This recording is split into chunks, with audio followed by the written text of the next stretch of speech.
Abusia yemfa yade ani bronya ya yedie no yade amode na die na ebedi ne adi ne year 2074 aduane bia ewudie no sebo ani ne ye sebo anoma dupa yebedi bronya na wie no na obi ade amode nam no aye no fin 2074 de wunum bia kidney yade atu ase mojaboroso ebeboa wo awosa jiwu nipadua boso 2074 baby etone aduro bia benya bi entie na dabroma ene isim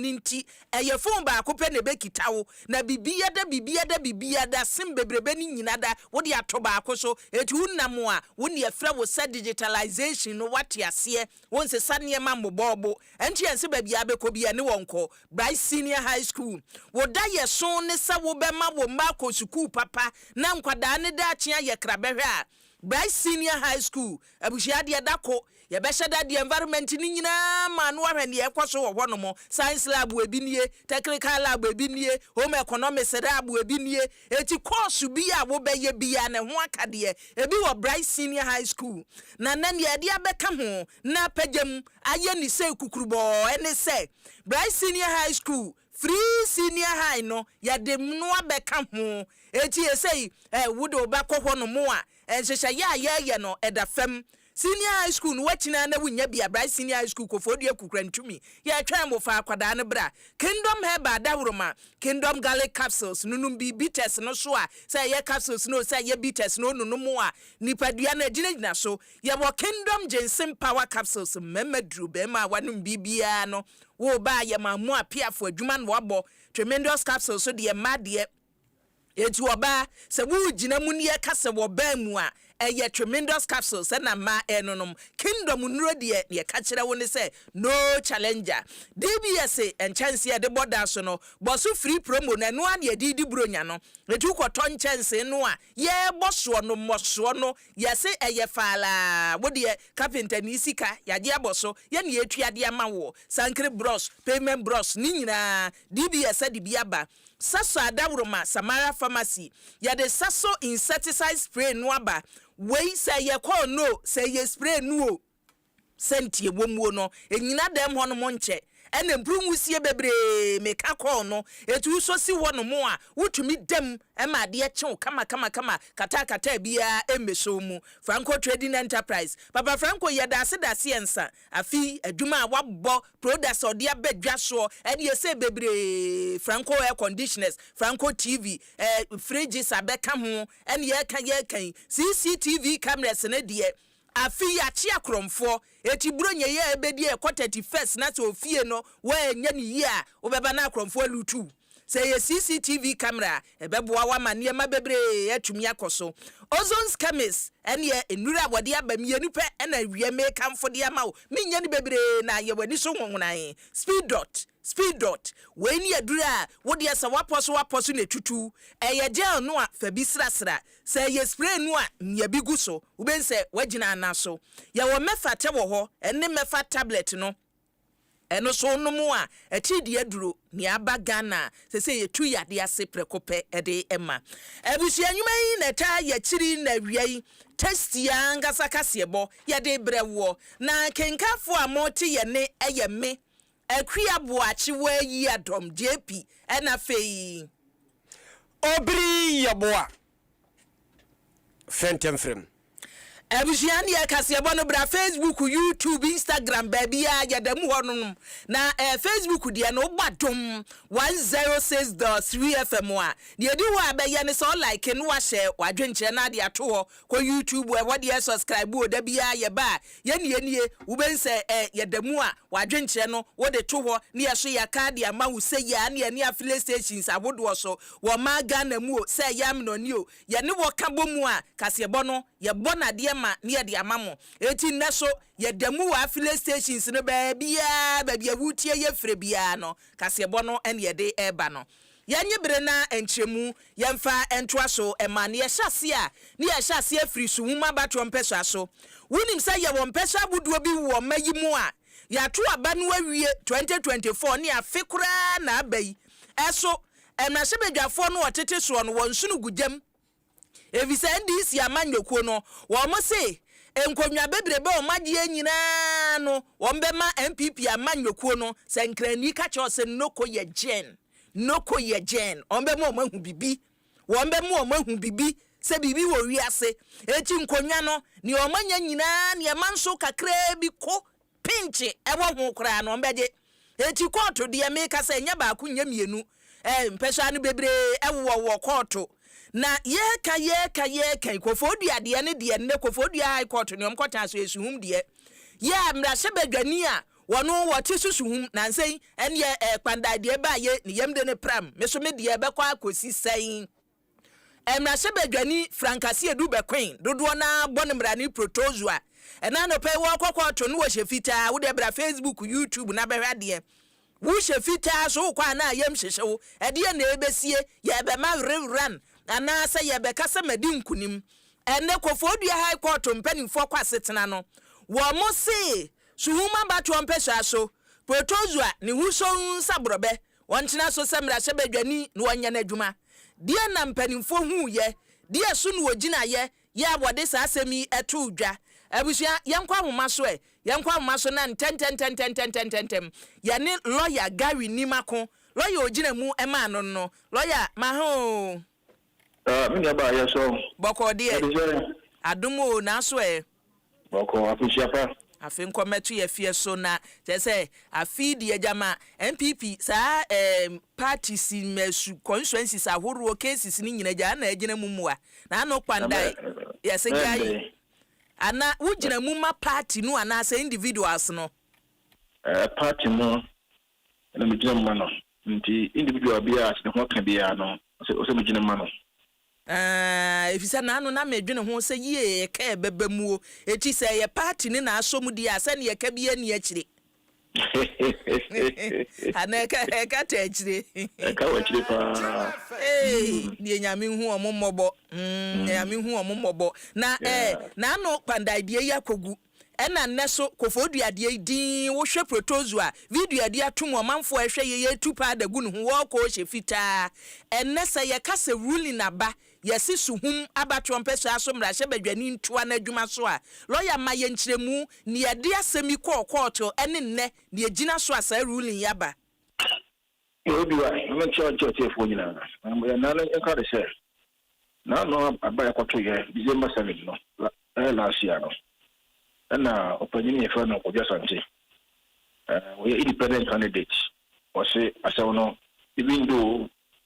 election on be third there and so on share into the agina kofobia high court say abanon ye genyi man ko de bubu nwa o frɛ adalfo miensa omo nyina ba ye no wa frɛ dance ni bia say the police station ho legend who nyina so asa pinship no obi de protest bia afa di ho omo be di adanse ma nyina no obi antimi anchiche ma anchire se abano bibia goye ada bibia boni bi ho na bi tuchima bi ho ento mo kama se nyina wie no nam se no the threshold I also go with the backward no omo meti the mefa submission of no case ana me file say omo di na case bia also court no ti o ba se bra and the court montu and the next and a court really on submission of no case to show say I just say more some better court in no some no so the court about to say you are a proposal of what you must as member of Parliament for some conference na nyina so be pa na mpanimfo ni gina ye di ka kokoto se abano ayeto ye ne se ne wo kan metoso miensa eso mi gidi se ye wiame na ye MPP candidate no win ye no ne wiame ana se asem no poten ne sei almost na no e bi wa na nyina so bi ani ke se o ka se wa agents all the 106 police stations assign all the pin sheets. What about court? No, one at the back court. We need to take it to court. The buy. It is assigning in a protest.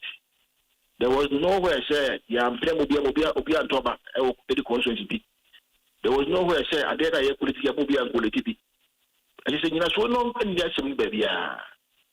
Even six police are one man fan come around Bono. One man that they put it to touch out the same man fan come. Yet they came to court to complain about that police station. And in totality, no, we more. Now they came to waste the cost time. It's like I may see a man cost 500,000 Ghana cedis. If I'm on a car,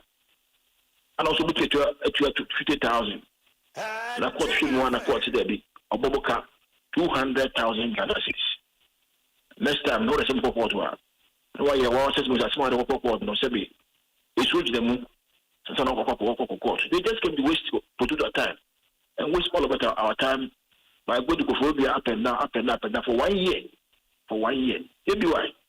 You should be in the court now about trouble. As simple as that. Eti lawyer said 200,000 no court to ne dia na say more wo send your walking ya say wo bre kona bra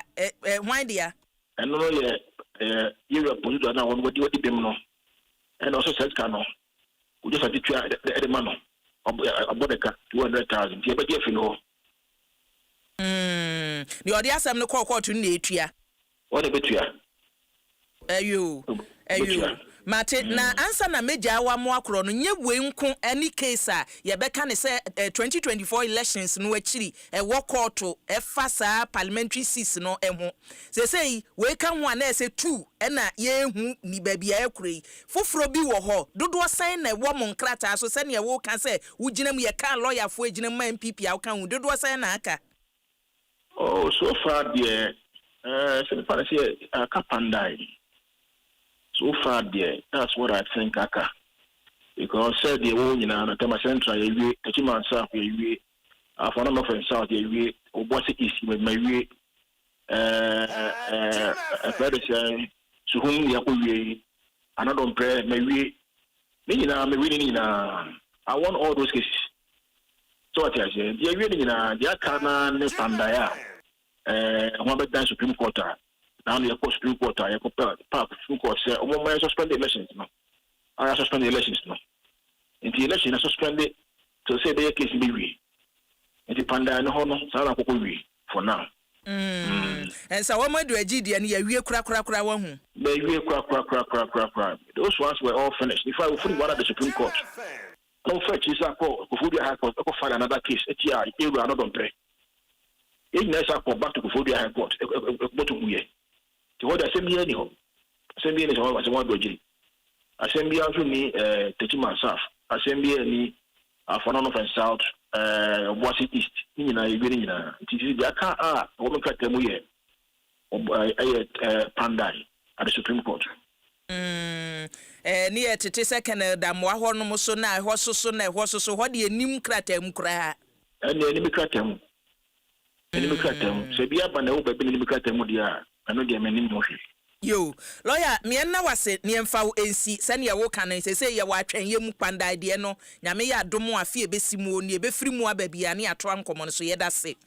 Yo, Adaroma. Thank you very much. Yo, abusiani a wuti ye lawyer Gary Nimako MPP amanyoko legal team amanyoko no ankasa mpanimfo e ba senia wo hweso e na chese enei Kofodua High Court suhum abato mpeso aso protozoa ne nkasa bre chese nkahyehyehye na ahwe edom video edam no asem na hyebadwafo na wo Eastern region no mo atumi kogya no nti hu samia wuku na uhu bafo nu ye friends won so Kingsley Ajiman na gina mu no na chese empanimfo ka ho asem mampon so de okoye de ho empanimfo no ejeje mu no utim se wonumo edoso video no se mani na hu ni ye dia watwa kunu aduru wase nyo no so dia eti obiri yenkoye say caucus caucus jama minority ti o ko akojalo da bi yi ebremu mum ebrem enya mampo ebrem se ne se o se parliamentary ayi na she bedwafo no mo do ye say omodo so ba we mu de omo ekoye video no hwemu a omo no so sa Kingsley Ajiman na abremu MP and then Samia protozoa ni mo du sa o eni onim no mi wo peso hu ne pa da wo peso hu ne pa da na Samoa na betimi a kire wo se ni o so afono pa da na Samoa si wo ye campaign ana empododo ayira enti jiso wo ne betimi a kire yango aha Adom 106.3 FM shira 104.5 affiliate wa ha ene aduonu miensa Facebook na YouTube ni nyina ya ginam na yakoyanim opani e wono nkan na oye dwamtrani di ma NPP amanyoko ne fa woni dwabe nof ye fra no Akua Boakyewaa Yiadom enene wabetena Adom TV so badwam adi tu dwase ukomna shebe dwafie a chiamehene a wote adwam opani Kingsford Smana Gbabin eja guni chem den adani a wose ai na shebe dwafo ye domdodo na ka kire ne se suoni no wonim no mo opani Matthew Nyindam kwan ma ne betra fie ho a wo mo behwa se kwambia so wo beka so ne arehemu wonimu entia yensesa no na foforo mra di entia papa yi kasa asem nyina ne se ye kasa pani no Matthew Nyindam wontimi nkomna shebe dwafie san court nsam ode ba ye na ndi samanyoko no so bra shebe dwafo gigina mu se dabida se court abuade a yemfanya dwuma manam so kra ma bato komisa twerɛ se ye kwa akoto aba enti ka busumu ye wom ya ne de to so adua sanke enkoto aba ne Supreme Court se dabia ntwentwe so no enu nso nti papa yi wontimi si fie ho na no aka ho bi na ama se de nani ababia mu na no na pani kire mu se efiri efire esan se ja wo sogu opani babin chemu ma wono ehunu se de David ekro na no odine nti no yese he munye ntem na mumfa nkoma abato komisa ne yenhwe ne ento aba na no nti no tu sa na mo no. Me, I won't disrespect him. Okay. I know Bobby very well. Okay. At the time in 92, he was also very close to my uncle. So I always call him my uncle. Obviously. Okay. But Mesren, his leadership style is too much suspect. And you baby home for the Nancy form. Not just because the majority has threatened him. Say, omu betunintinu. And you may be a whole one. Oh, now dear. Chema Akua Boakyewaa. Where's the forever? It's a good. Oh, there I am. I said, who said that? No, because that's me. Majority MP start threatening speaker.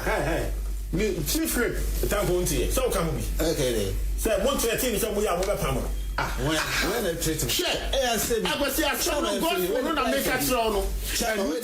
And he's acting away. Say, I'm telling you. She actually feel they have threatened. Wey aye Akua Boakyewaa Yiadom enkane dwamtrani di ma NPP amanyoko ne fa wo new dwabe nof apuemantamu ena otese asem no o ka no na eba se ye ne ese da bi we ye betie nkyiremu sansa wo de waka no yakwa akotie ndi sinso de enti kwankyefo be de akyirema pani a ohwa abato ensam so ye fra no Rashid Tanku computer ena ye Adom TV bedwam kwasinsie bi sansa se na moye nhyehyeye se pani baben se ahwe kra ye pam no ano sanse wa makwan ma Nyindam na namfio ena o se hwana kan azazem no se ye di ejagu papa ni chim na papa no hwan no so abeye speaker o che no wono wonim dio wonim na dwuma ti di obi ate ba bi ka bia ya trosem we asena ni nka no no ebo ntimu aka bia se de be NP for better nka enu nti no ka azazem no. Speaker Babi is one of the most experienced legislators in Ghana. Oh, say 1992 up to now he has not existed parliament. Yeah. So when that sure. So when it comes to the in and out of parliament, when the meaning, sure. One of the experience, Tama High Court judge, no your orders, no. Speaker Babi no your jai. Speaker Babi no your jai. See how MPP people are. The High Court judge, or your orders. Now orders, no directing on the second respondent, any third respondent. Okay. Say they should act on the orders, not the mound. And the orders was very strict. Conduct a rerun within 30 days. I tell respondent, every clerk of parliament, on command, electoral commission. Ruling no, it was 7-day automatic stay. 7 days. Okay. 7 days in the 1st December. Okay. So Jerry. Wey aye apani abedi akire a ohwa bato so ma ndisi amanyoko Rashid Tanku computer nene ena oteye no abusiani ya ntu Kasiebo no so na de emra no ne ye ginamu testia ngaza Kasiebo bronya de ye de brewe bronya de ye de ya hyase ye dika da na yankwa swafo a wo hwe meya tenchen ne ndo sa ya ba lo ya pani onso na kache unim se bra no aswafo yi wo gina simpie so no wabu nkonta kire Ghana fo nyina dwuma free bra mampani John Dramani Mahama baaye no wodi twumi hye no nsa na wati bidia ma aswafo ni obi ye wona so ye oba no wabebu nkonta na nampanimfo ne se ne nkonta buo pani wo se ne nkonta buo no nie wo mu onie kane soafo ya no hwe mayi sikasem so won manyamfo kan ofo yata ya sabre wo hwehwe na kira kwaye a penimfo chese US manumu ene wo ne wo dodo no wo gi ayarehwe eso penimfo chese sa ayarehwe we dia wagi ache wo mu hia no ma ga na mu ye de kwadu abono ye bo so obeyi na no ene OSP ono etodo se wa raise red flag toda wasi blue ena ye de wo shato no so wanted personal nangrata brofu bebre ne ye de ayere papai eso ande mi fita ten ba bi dwene ne ho na ne soafo no so de bia batum ya wo se enkrata ye wo so otworo se Ghana soafo a wo hwa tentre ne so no wode koma US man no emo omu hu se sa Ghana ni de hie wo yi owo mo man num wo no ye hia no Ghana se wo mayi nsem bia no wo se sa enkrata no wode kɔ wa ye na dwuma wie eti se nka Methodist asafo no wo mu a ka wodwomo a woto yin ma ahoro mensa hu o medi agu na ti mo mentifo wa ahoro ne nsa wa wie na dwuma Pilato wo se wa wie na dwuma adwuma e wo se boye na owura kanofo yata ba bi owo bi e de ne ba no wo se nyu ono nko ba ma ba ko kan ho NS da ko akore wo se omumienu nyina wo de omo nkrata akọ enti se wo beba Ghana abegina mra no sebo mma no sesei eye US aban no ene wo beka se o ene emu nipa ma yina ma Judas monye no so o ka se wo mfa no mma so a US for ka so mo mfa ne ma na se Ghana de o ma wi o mo de o de entie pani se ne osika na semo e. I wish to take a moment to announce that I have formally transmitted the request for the extradition of former Finance Minister Ken Ofori-Atta and his chef de cabinet, Mr. Ernest Dako Akore. You will recall that the Office of the Special Prosecutor investigated acts of corruption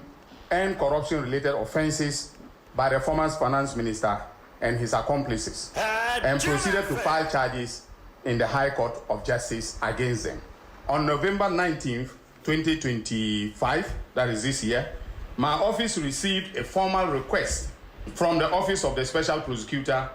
to initiate extradition proceedings for Kenneth Ofori-Atta and Ernest Dako Akore from the United States of America. Ayo abusia ene attorney general na akire mu se nkrata ya ne nsaka free OSP akache se wopani ya wono na kane no hwe wo mayi sikasem so owura Kenneth kuntunkununku Ofori-Atta wo mu hia no wono wa ye ho adwuma bia sese wo ye wa wie na famude eti wo beba mo obia ma ese no wantworo watworo no wie no de beto aso se hwe wasi ebenada ebeyi eda ejuada po 22nd ejuada wasi asembiriba Ghana asemu ebepie no wo abeto yembechi se hyew adanya wasi nipa mienu bia wo mo so o masemo mu case no etofe mu asase bepai eda juada ni adibedi buronya no wasi buronya de oyi to ho a wo bia yembehye no na himfo no wo so ode omo ba juada ye no sunie. My fellow countrymen and women, the Economic and Organized Crime Office as a law enforcement agency has seen rapid transformation in the execution of its statutory mandate. This has been evident in the work that the office has done in this year alone. You recall that two high-profile cases investigations involving the National Signal Bureau and the Buffer Stock Company have been completed and are, before the courts for trial. And trials have started in both cases. Other dockets have been completed and are awaiting review by my office prior to charges being filed. And I'm sure the Minister for Government Communications will confirm later that we have another announcement to make on Monday involving some high-profile, politically exposed persons that got themselves involved in certain criminal activities.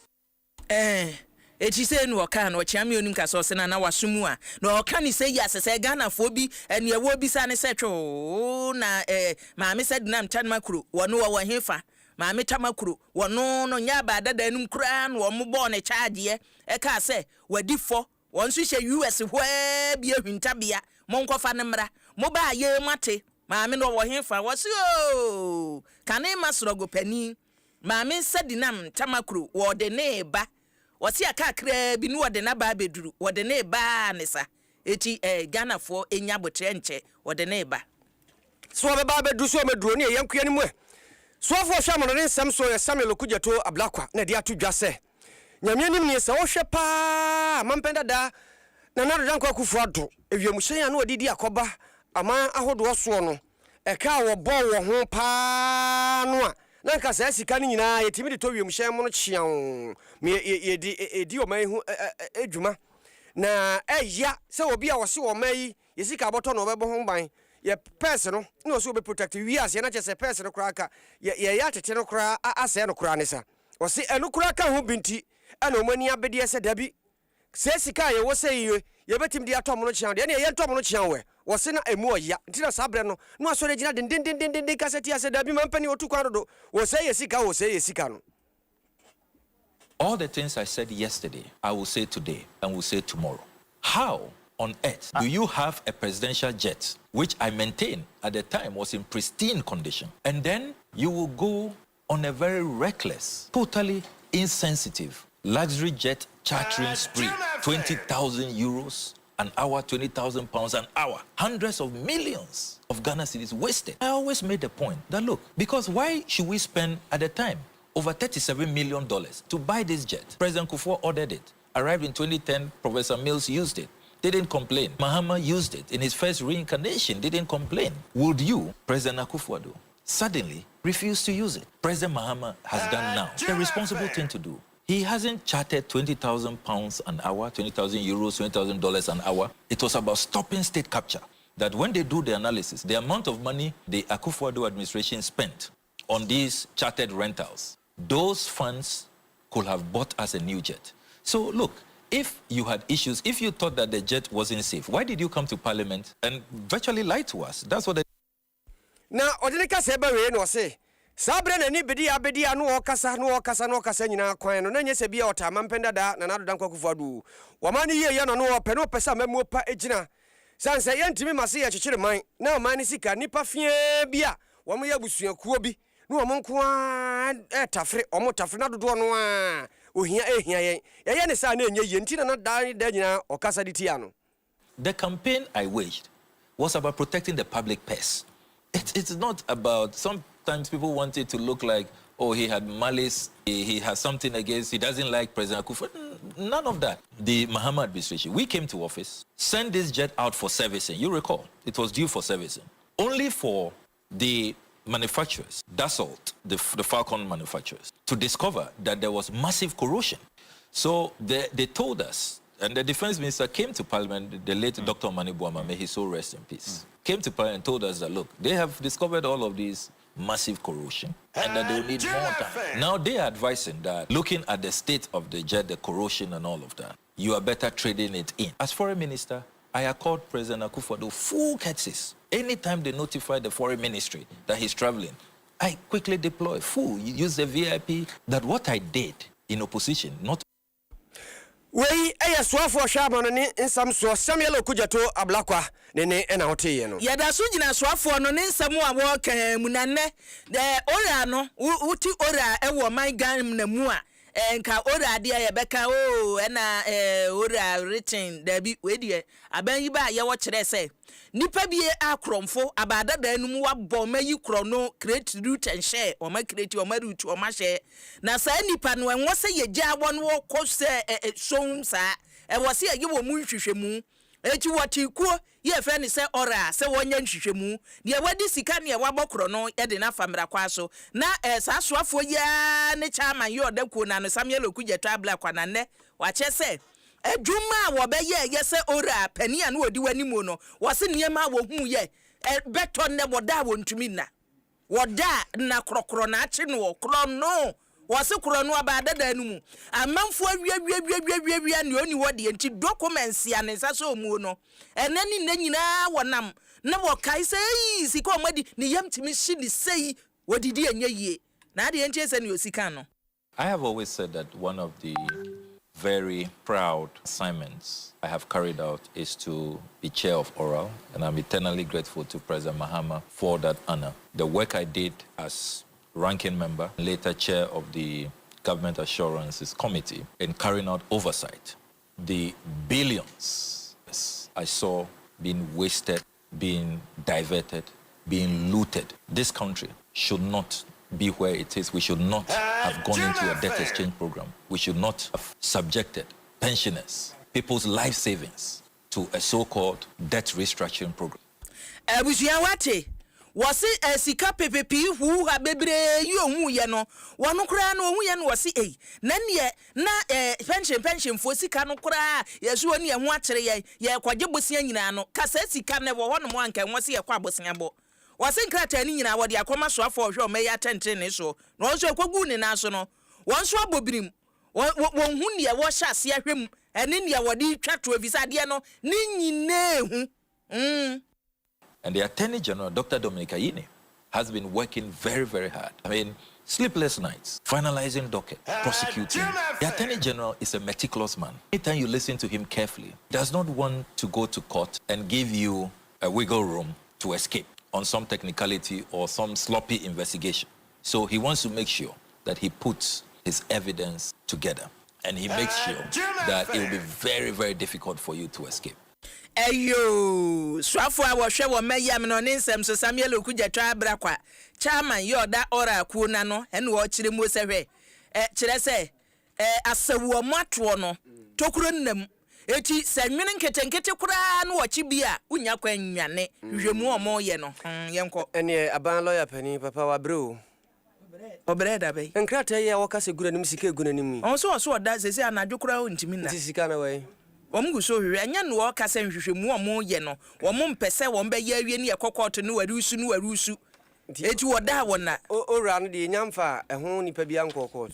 ana se o peso he me atani general na me sumafo ya suma me so asem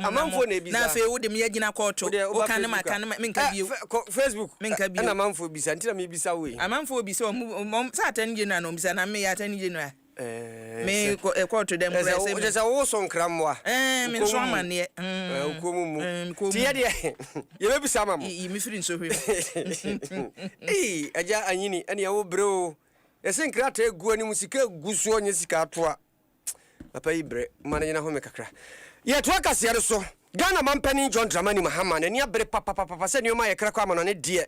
want to the ho adense wo ho be ma na gina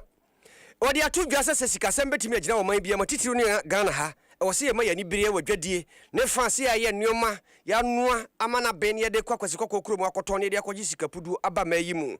wei aya sama no de tudwa de toso aduasa miensa ne aduana nan awiase afa na nyina seja ye bodawuro titiru ne Ghana ne fam ha de wadwadie ho Ghana Export Promotion Authority wonu dwumadi a no wato the National Awards for Export Achievements eno ho na mampani kasa odi tudwa no se sesei ehun behia pa se dwadie ni mfidudwuma ebegina brane na dwadie ni mfidudwuma egina brane a na chese ni nyina no eboa amasika pudu a wose yenya afiri amano ne nioma yakwa akoto mu no ni nyina timi boa ye na sa dwumadie na se no soafo hwe dwadie si ye de kuyayo ewurawura mfidie mu di sika pudu aba mayi mu odano aye maama Elizabeth ofosu ajare ye mrahye bedwani na odi atu dwase ankura dwuma nso aka ho bi eboa na mampani se wonde na ba no wogire mu pame se obeboa amadwadie ya biem na timi aboa ma yatimi anyane ma bebre no afiri mayim de akwa amano ne akwa akoton na se nya sika emu oduro de ba mayim mu a atimi abeboa mo man sika sema gina brane na mo man so timi atumpon. And while I was watching some of the awards, I realized scholarships were being given to the export school.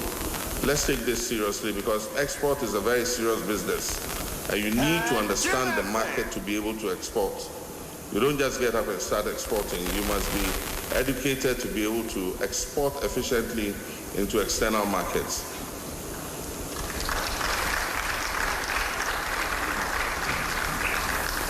I'm especially pleased by the strong emphasis on women and youth-led enterprises, including targeted initiatives such as She Trades. This fully aligns with our government's commitment to inclusive growth and broad-based economic empowerment. I'm strongly convinced that when women and young people succeed in the export sector, that day Ghana will succeed as well.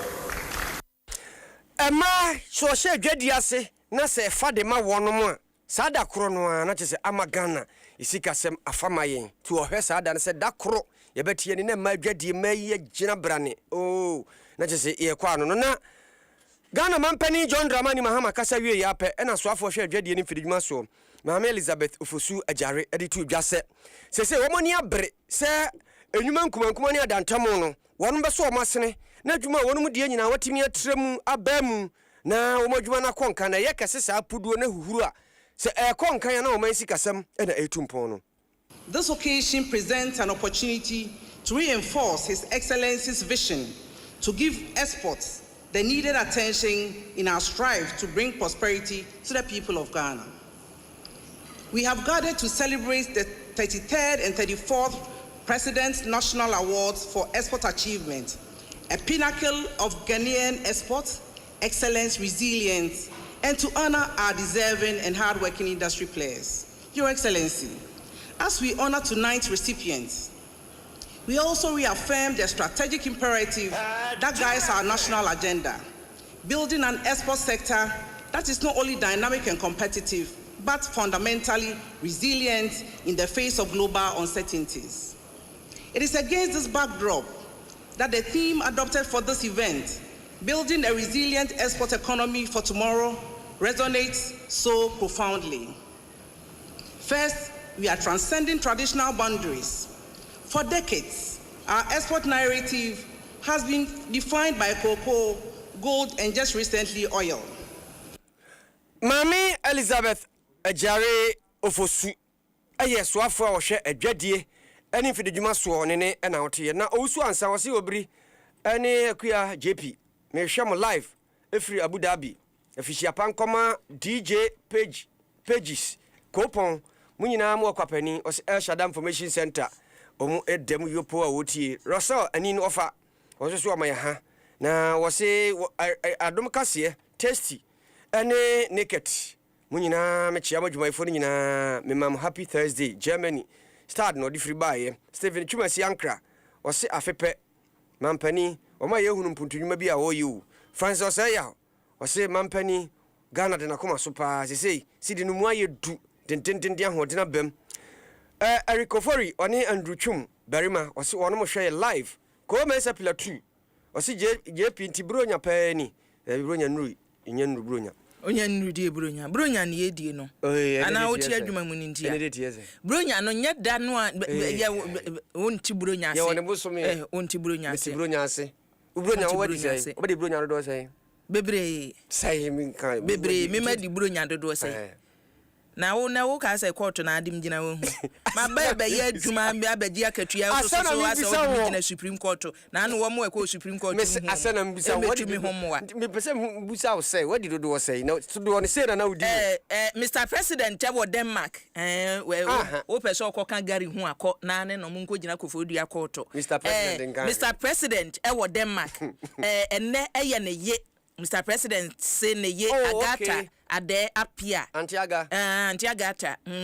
kaneni ya de bonyo medin no 58 years 58 years eti Mr. President say efri enkwala no na nanu mani abusua ni nyina odosro nko a woda na didi kire abusua ni nyina no se ne better half yankopon hwira onye okesi kosi se obeye kese pa na yenkwaso ye hwe o mayi mpotemu amamu so coordinator ya yinwo your oboama ntoto yakoso eye kane emrahebadwani ya no odododo abatwo mpeso ano so onimonyamfo Edwin ni Lante Vanderpool pani ne se sa drip machines na na se mfidi excavators ani mfidi abodo a abada da nu mpanimfo krade baaye sa asambira wodo yemfanyi kwa no wanya ne ntie se bi de ye garamse yemfimfiri mantem wose na anu nya ni kwore enye operations 9 months of isi bo mo ko akochi mfidi o mo ko ya wo mo twa agatu mu tatata fe o mo ko hwe a drip na gu hu no drip di asa asambira fidie enti ye den na asambira fidie etumi nanti ko owuram ekoye garamse pani ne si asem wedie wadwene hu a wonte ase wote ase so a wonwene ho enti wo bokokọ se asambira wuduo ni nyina sa drip mfidie no ya mfa amasa mumfa nkoye garamse o ya se mumfa nyiyi akwai na mmoa ema mpotemu akwa afun ye wowo no etu ontumi ntwa na mapura me ye ɛna mekɔtoo sɛ fidie no yɛahye no ɛna mbisaeɛ ɛnyɛ assembly no regional coordinating council ɛna ɔmode region deɛ no ɛkɔɔ sɛ ɔmo kɔboa ama yɛsiesie nsaase no a galamseefoɔ no asɛe no but deɛ meka ne sɛ moyɛ madwen sɛ mokɔyɛ saa adwuma bi sika ano a ɛsɛ moyi asotire ne yɛhwɛ sɛ efidie bɛ na motumi de akɔyɛ afei sɛ efidie na mode kɔyɛ no sɛ mohia security na ɛsɛ region no ɛhwɛ saa nneɛma no nyinaa nsa na ɔmo akɔdi saa adwuma no ɛna me ne ɛha mekɛsɛ ne sɛ ɛyɛ dɛn na wode aban fidie ɛde ma small scale miners sɛ ɔmo fa nsiesie asase a galamseefo asɛe no obiara onyama ne license biara no ɛwɔ mu sɛ ɛwɔ bibi ɛhyɛw sɛ wotu fɛmɛdeɛ no wie a ɛsɛ wosiesie nti ɛyɛ ɔmo ama sɛde sɛ ɛsɛ ɔmo siesie asɛm no na Nila Jeka no reclamation assembly na yɛ reclamation wɔ abra ne ɔno akotu atu amna ato hɔ no mu yɛgya no amna korɔ ɔse yɛnyɛ ne sa wɔn mu etu no wɔn a na wɔsa amna no wɔn kata so eti wɔse animanimu ya wɔn mu bambɔfoɔ wɔn nyɛ hwehwɛmu fa nipa kora wɔn ma ho kwai sɛ saa drip afidie no yɛmfa nkɔnkɔ yɛ reclamation ɔse mpanimfoɔ mɛkyiri mu wo de ofidie de bɛyɛ dwubi a ɛmfa nenti a aban ɛtɔ ofidie na ɛho bɛbɛkyima biara no wobɛtu aka ade ndi na mmara ne ndi mmara ne no wobɛdi because wontumi arrogate that power to yourself sɛ aban fidie wode bɛyɛ nea wopɛ aban gyapadeɛ biara no sɛ de hyɛ wo nsa sɛ fa de dwuma wei na woamfa nni sɛ dwuma wei na wode kɔyɛ dwuma foforɔ na asɛm ba a yɛtwe w'aso abusuani a wuchi ye kanemra shebedwani odododiodo abatro mpesa so ni Lante Vanderpoy ene wono ene national coordinator ema drepo emfidie no ho hyehyeye rempema si aduma o mai posi dom ayo pani Christian Tete Yohonu ene de ato dwa se eharo pa sa posifo obehwe se obedi ni bode fosam ne ye kye no a yesi ye nhwehwemu na aya akanya ebasa no na rehwemu o manfo posi dom mu no na ekofom ene oye dwumade soronko conference kesi a wodie ase na panidi tu dwa se ya na hadwene yi wo se boni bebre wo ho a utim se wo se nka yetimi aye ho hyehyɛ ya ye hwehwemu afa ho am ye hu na duabubre nanso ya na wo modwuma no duru ba bi a enuma bi tim be sanka nti na ma yade akanya eba mu wo se akanya no eba no nyina no emanipa bi nso a wɔrekɔso adi bɔne fosam no nya kokoduro no odi bɔne no na ma ɔmanfo agya ɔbɛka asɛm no kyerɛ wɔ mo sɛ nka wɔntu ho na mo no otu ho na mo na ɛsa akanya aba mu nti na wehyemu ɔmanfo no wɔ posidom mu no na te aba fam we yɛ bere wɔ so ɔma ɔhomene so na ɔsesa ne ɔma mu sɛ de bɛyɛ wehyemu ɔmanfo wɔ mu no ɛbɛkɔ soro. I am honored to address you today on a matter of critical importance to the Ghana Police Service and to the safety of our nation, the disturbing downward trend of police investigation. As the head of the Ghana Police Service, I am committed to reversing this trend and enhancing our investigative capabilities. I am convinced that together we can stem the tide of crime and restore public confidence in our service. Our crime statistics paint a concerning picture about the decline in the quality and success rate of investigations, which undermines public trust and empowers criminals. This trend is unacceptable, and we must take collective responsibility for investing it. IGP did kasa bewie no se nipa a wodi bɔne no wasakira wo ho nti wo se posi dom no so dwuma wodi nyina se obɛkire de bɔnefo no wasakira wo no so ho san se bɔne no ho a na dan de ani wo mu pagye wo mu nti basa posifo wo so wo so pagye wo mu no msesa ne omani se de bɛyɛ a ebegyina so pepepe obesan sere ni da posifo no se wo mu fa pepepe ye ne adwuma no emu mmara hodo no nya adwuma se de bɛyɛ adwuma no di mpa okuta no obekɔ so akure mu. As crime is evolving, it is imperative to continuously update our skills and knowledge to stay relevant in rapidly changing crime landscape. However, as leaders, we must also acknowledge the systematic challenges we face. These include high case loads, limited logistics, inadequate forensic support, and evolving criminal methods driven by technology. These realities demand that we modernize our investigative approach. With this, you are advised to seek assistance to organize internal training for investigators in forensic investigations, cybercrime,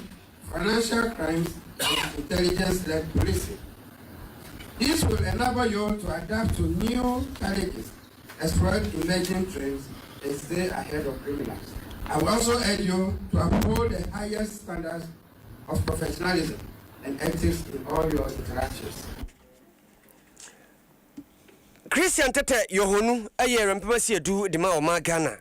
nene na wote na abrantie se mankan na message ebe ha no pa John Asuman wa tworo be 1000 da bi asa no ye nan ha ho yankoya ni mabusuya yakoya ni mu Kasiebo no emu na sachet water wonu mu a amanfo se kan sachet water Ghana ha de sachet we say tea ne ba sachet water wa mu e produce sachet water wo mayi mu oni wa na eja ka sugu akoye bi nam koye sachet water wo mu a wo mu eye ho adwuma wo mayi mu ene wo nu mu kasai esutifi north no onu mu e kire se amanfo pese ogu odwa wo esutifi north ho no mo adani a na nse yese tafodo yade proofu wo ho no mo no mu bekom anam abeti yese ena nsuo no sachet water no eye na ha sei no ena nsuo no na ye nsufin ena ase trokan na ekum amanfo na amanfo enya yade oma ye nhyiamu na nhyiamu no omo ye no ena panina this we assembly ye wo asutifi no for hono eba water and sanitation wono en wodi animu en wodi atwedwa se da bi ye mfiti prekopem mo yesire mu ma asem meto yesire so ne yankasa asem ni nie wabra ene mire ye bomu a ye data ni hwehwemu na ye adwuma yi wonya nhwehwemu bia wo so mo ankasa o ma ye nhwehwemu na ne o betumi di o mo nsasi o mo bo aka ne se enhia a wonu mu ton ewo asutifi nofo ne mpotamu nyinada enya nsufin enya monche bonka nsuo enya nsu kankan ene woton eye nsukroje ye o mo di nhwehwemu ena aye tane sachet water na omonom no dodo pa nti ye bo wura nsuo a omom ye sachet water akati ama ya ni dwumaku nu san etu anamon ekọ omo so Ghana water akoya omo nyina ba ama yetu san anamon no na mom ene results ana say ensunsuaso ye nya ne very positive ama ye e kire say improvement aba ama sisi ye betumi aka say water safety ana say quality assurance omo de eye ensuo ho adwuma no ekọ nkan na ye bo ma ba so na ya kan say nkuran say sa adwuma di we say ye to aso bre no bra no enuti assembly na ye nhyehyeye se ebosoma miansan bia no ye behwe na ya hyew mo na omode nsu na ko lab ahodo enkoye Ghana water nko na enkoye akoya ewo ha ye de besa ko independent body ni akwa